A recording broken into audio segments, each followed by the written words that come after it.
Magandang araw po muli mga kaguro, kaibigan at kaempleyado at patuloy kayo na nanonood sa ating YouTube channel.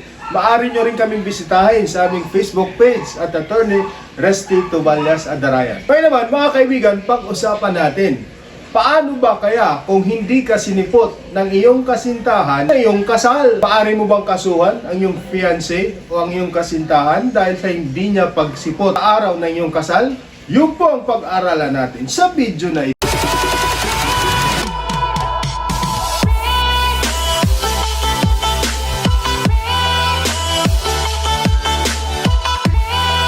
Mga kaibigan, ang hindi pagsipot ng iyong kasintahan or fiancé o hindi natuloy ang inyong kasal ay hindi po siya actionable.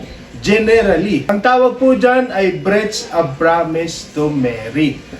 However, breach of promise to marry may be actionable for being contrary to morals, good customs, public policy, and against public order. Ito po yung mga sitwasyon kung kailan po natin maaring kasuhan ang ating kasintahan o fiancé dahil hindi natuloy ang inyong kasal o hindi siya sumipot sa araw ng inyong kasal.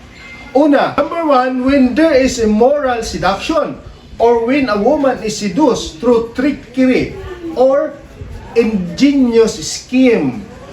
Kung mayroong panlilin lang na ginawa mo sa babae, lininlang mo siya, halimbawa, lininlang mo siya at sinabihan mo na bibisitahin mo siya sa kanyang bahay at tuturuan mo siya kung paano magdasal ng rosaryo.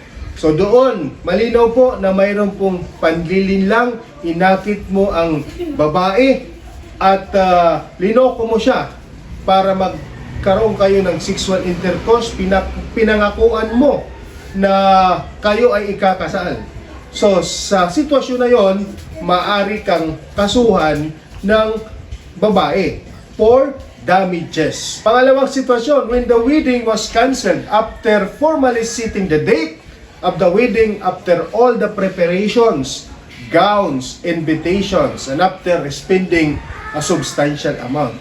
Kung mayroon ng mga paghahanda, nakasit up na lahat, mayroon ng mga invitations, at nakaplano na, at ang iyong kasintahan ay nagdesisyon na hindi na kayo matutuloy sa inyong kasal, maaari mo siyang kasuhan for damages. Number 3, when failed to attend during the wedding ceremony with the intent to humiliate or embarrass a woman. So kung ang kasintahan mo ay hindi umattend sa araw mismo ng kasal para ipahiya ang kanyang kasintahan, maaari ka ring mag-file ng kaso na tinatawag na breach of promise to marry. Yun lamang po mga kaibigan, kaguro at kaempleyado. Kung mayroon kayong tanong, bisitahin nyo kami sa aming Facebook page at Attorney Resty Toballas Adarayan.